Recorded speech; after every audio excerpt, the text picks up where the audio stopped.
Hi everybody, I arrived here in Dublin.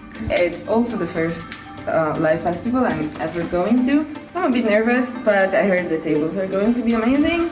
Let's crash and make a ton of money!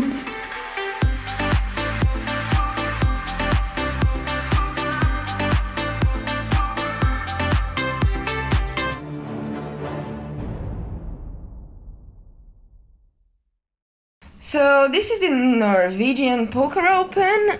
It was a really fun experience playing here, although the tables were not really as good as I thought they would be and not as high. However, I really met some really nice people, had fun. One of them is Trevor. You could see him here in this hand getting a massage. Welcome to the Norwegian Poker Open, ladies and gentlemen. Woo!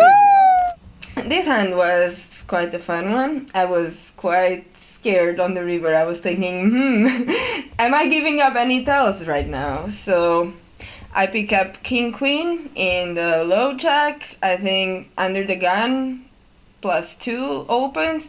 He was quite a loose rag, so I think his range would be way wider than it probably should be in these positions for RFI and also against 3-bet. And I think playing against, he wasn't exactly a fish, but still, it's probably better to play heads up in position in a 3-bet pot to hand like King Queen than playing out of position multi-way. Clearly not folding against this range, so he opens. This game is 1-2-5. There weren't a lot of 2-5 tables, and I was trying to play at least good 1-2 tables with mandatory straddles. So it was 1-5, under the gun +2 opens to 15. I make it 45. He calls. The board is Jack 4-3, and against the wide range here, I can probably range bet, especially in position, especially if we don't really expect them to have a lot of check raises, which most live players don't really. So it was Jack 4-3 with a flush draw to diamonds, and I decided to range, but I went 40 into 97, I think it was, and he calls. The turn is an ace completing the flush draw, so an ace of diamonds. He checks, and I bet small. Here I'm thinking, yes, he could have some flush draws, but the jack is a jack of diamonds. I have a queen of diamonds. The ace is also diamonds, so a lot of flush draws are blocked by me or by the board. And then he can have some pairs from the flop, like under pairs to the jack or even jack X that he might fold. And now this card also brings me some extra equity, so I think King Queen is a nice hand to keep betting. So I decide to bet the turn small. He calls, and the river is a blank, an 8 of clubs, and he checks, so I decide to go for an overbet shove, which I did because, again, I think I have really nice blockers. I have no showdown value, and even at this point there are a lot of hands that he might still fold, such as, well, under pairs with a club, a low ace, some jack X, etc. So I do go for the shove, and he tanks for a lot of time, where I was literally almost shaking there. I was like, "Ooh, why is he tanking so much? He still has a lot of folds, right?" And he tanks for like 3 minutes or something, and then he finally folds. And people were like, "Yeah, I never have a bluff. Show the bluff," and I did, which was stupid. I shouldn't have shown the bluff. Let's go! Yeah, he said, "Yeah, I never believed you." So I was going to call, and I was like, "What did you have?" And he was like, "Low ace." And I'm like, how did you reach here with the low ace? Like, the flop. What low ace do you call there? That's not a flush draw. Or, I don't know, maybe ace 5. Anyways, I'm happy he folded, bluff got through, so nice hand.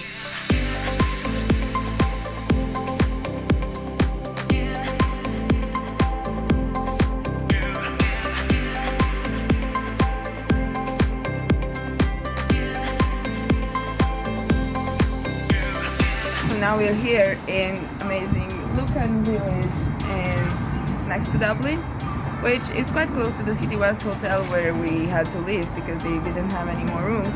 So this trip has been a bit of an adventure. Ooh, winner!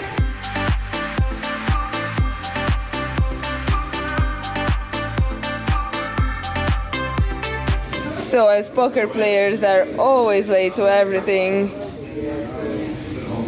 we wanted to take a nice dinner, but everything was closed, so we're left with king burgers. Okay, going here through the highlights from the Norwegian Poker Open. These are probably the biggest spots that I've played, and unfortunately both of them didn't go my way. This was a 2-5-10-20 game. 2-5-10 mandatory, and yeah, here it was a double straddle, non-mandatory one. Everybody folds when I have aces, as always. And I open, big blind calls. Here I was against a guy who had a lot of rum and coke, and I thought he is going to be a bit over aggressive, so I decided to go for a check raise here. I check, he bet small, and I decided to go for a check raise.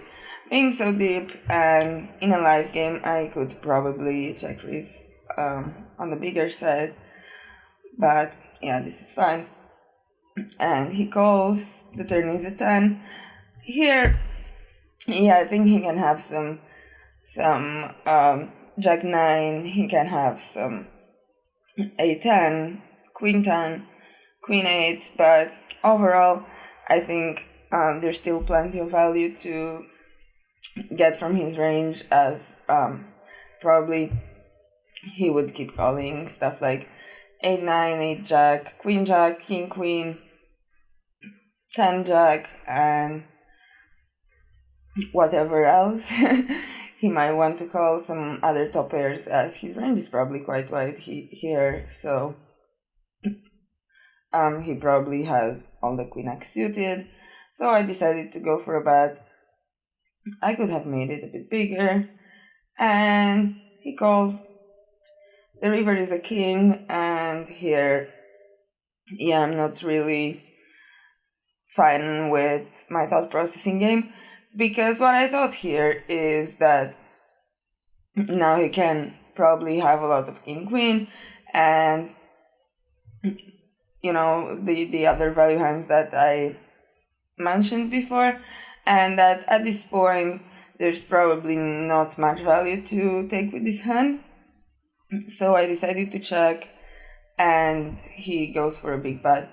Yeah, unfortunately I didn't construct his pre-flop range well, because here I thought king queen might be quite predominant in his range, but in reality I don't think he has king queen almost ever. I think he would 3-bet most of those combos.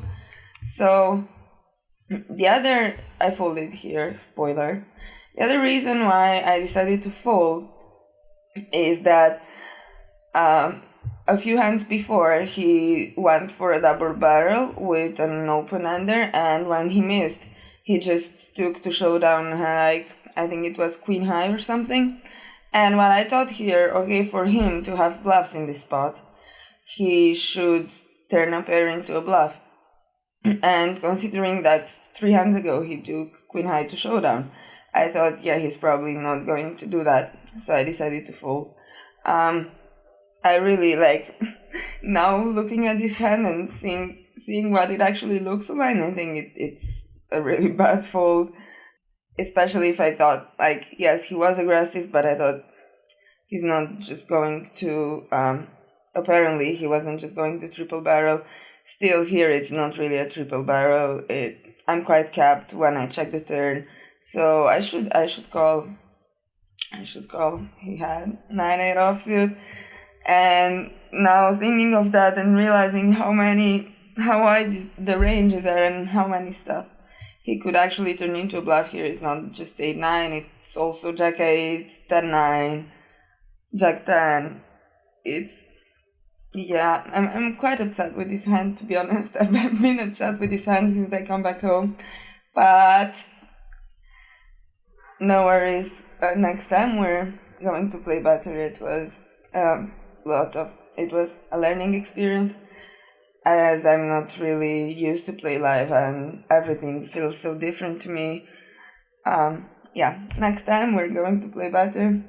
I don't think I'm results oriented when I say I don't like this fold, but it's just a bad fold. So yeah. Next hand. This was a bit simpler. This was a straddle. And under the gun opens to 3x, button folds. Button calls, and I call.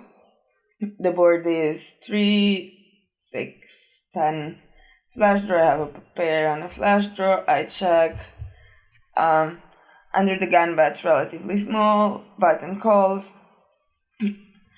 And here I was contemplating between a check raise or a call, but I thought I do have enough equity with this hand to check raise. I'm actually ahead of some flush draws that he could bet, and here I think he might overfold, because in a hand like the previous day, he just, I check raised and he folded an 8 high flush on a mono board.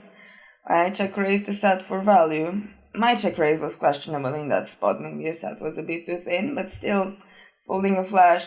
I thought he might overfold, not necessarily on the flop, but he might find some folds on the turn with like a 10, with a weak 10, or maybe even an overpair if I bet big enough. And anyway, I do have enough equity. I'm out of position. I decided to go for a check raise here.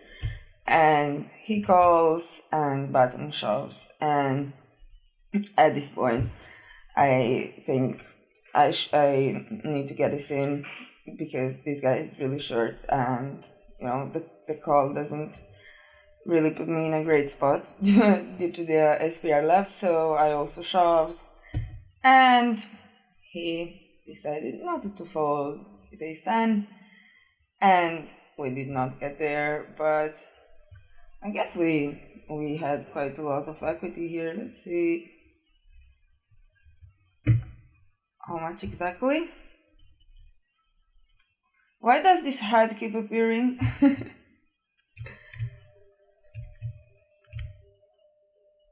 So he had 14, 44, 41. Yeah, got the money in good. Didn't get there. I usually don't run that well in live games. I will start running good in every game from now on, okay? So these were the biggest hands that I played. As you see,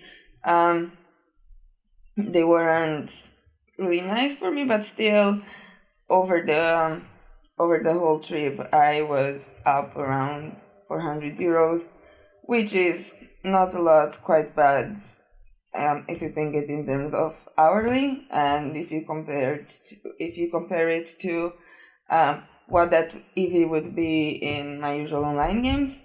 But again, it was a fun experience.